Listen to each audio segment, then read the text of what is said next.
wholesome upbringing. After moving here, we decided that we would become active within our community. Sandy joined the Women's Club, and I began to attend the town council meetings. Since moving here, I've attended nearly every one. I've observed and learned about the issues that are of concern of the people of Agua Dulce, and I share in those same concerns. My husband Tim and I built our home and became residents of Agua Dulce in 1994. In the 18 years since, it's been my pleasure to become involved in a number of community organizations, including the Acton Agua Dulce Community Choir, Friends of the Acton Agua Dulce Library, and as a Vasquez Rocks docent recently. I'm in full support of the CSD, trails, community health and safety initiatives. I have a strong interest in environmental health and safety issues, and as a former credentialed safety professional with 25 years of federal government service, currently retired, I believe I can bring additional perspective to these issues. My wife and I moved to Agua Dulce in 2006, where we're raising our 4 children, ages 7, 5, 4, and 2. I am a Marine Corps veteran. For the last 17 years, I've been a police officer. I'm currently a detective. I'm undercover. That's why the suit, sorry. So we've already commented on this. I have a master's degree from UC Irvine in criminology, and I believe that my professional and life experiences make me well qualified to be a member of the Agua Dulce Town Council. My primary goal as a member of the Agua Dulce Town Council would be to guide, sustain, and preserve the rural equestrian lifestyle that defines Agua Dulce. Hi guys, most of you already know my name is Mathew Wooton. I own the Sweetwater Cafe right down the street. I've been in Agua Dulce about 7, 8 years now. I love this town. I love its residents. I think it's a great place to live. I really like the way it is. You guys already read my statement, so I'm not going to read it again. But I like things the way they are. I want to keep them the way they are. I think it's very important that everyone's diligent in preserving our unique way of lifestyle out here. I think I'm in a really unique position. I'm in the cafe all the time. It's a neat way for residents to be able to talk to the town council and present personal issues and other things and not be able to come to a meeting and voice out loud. I've been a council member on and off since 2005. Still actively involved, even though I'm not on the council right now. I'm on the CSD committee, and I can say that on February 22nd, the CSD committee, along with the town council, presented to the Regional Planning Commission our revised CSD. Got approval from the Regional Planning Commission to move it on to the Board of Supervisors, so proud of that. What do you feel is the greatest threat to our rural lifestyle at the present time, and how about in the near future? Well, I think in my speech, in my introduction, I said that the greatest threat, I think, is more of a generalized threat, and that's LA County government downtown or wherever they are, Norwalk, all over the place, that don't have any idea or sense of Agua Dulce, and they paint the whole area with one brush. I think urbanization is the greatest threat to Agua Dulce. We're 45 minutes away from the second largest city in the country. We have lots and lots of land. That's going to come, and it's going to take the entire town standing up to put a stop to that. Well, I'll kind of stick with what's been said so far, but I'll take it a little bit more specific to the greatest threat is LA County urban planners. When they're planning for rural areas, they don't get it. There seems to be a one-size-fits-all. Now it's one-size-fits-all rural. So whatever works for rural in Castaic works for rural in Agua Dulce. It doesn't. In a word, apathy, and I think both now and in the future, people not staying informed and Mary mentioned, the urban planners. If you look at the general plan, there's a lot that they think that we should be doing or they're planning for us to do so out here in the rural areas. So I think that people staying informed will be our biggest benefit.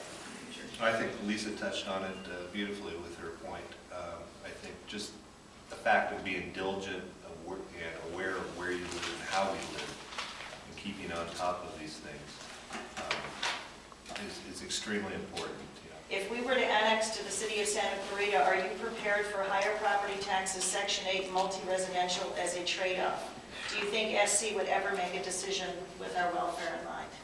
You know, honestly, I don't know a great deal about it. I know that Santa Clarita itself has, you know, their general plan as to what they want to keep everyone living and working and having entertainment right within their own community. So, you know, there'd be a lot more development here, and it would change our lifestyle. This is the key, and this is why we're here today, is to keep it rural and to maintain that lifestyle. So, no, I'm not ready for that.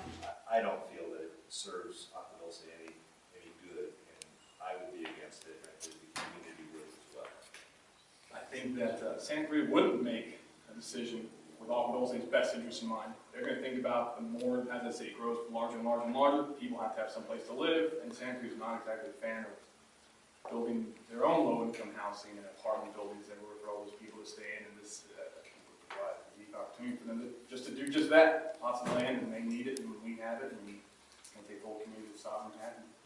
I agree with Lisa and with Troy, and I don't want you guys to think I'm a nut, but I will be the first one out there with the roller barbed wire digging the foxholes if that comes up where they think that we're going to become part of Santa Clarita. I do know that the city of Santa Clarita would like to have a green belt surrounding its area. And if I'm part of that green belt, I don't have a problem with that. As for what my personal feelings are, it really doesn't make any difference if I'm on the town council. It's what the community and the consensus of the community is. Regarding high-speed rail, do you favor a community effort between Acton and Agua Dulce to combat it? I'm not comfortable talking about my personal opinions.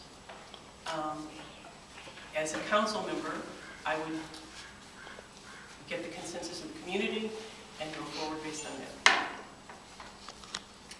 That's really all I can say about it as well. I have personal opinions about, you know, the validity of it going forward, but it depends on what the community believes as well.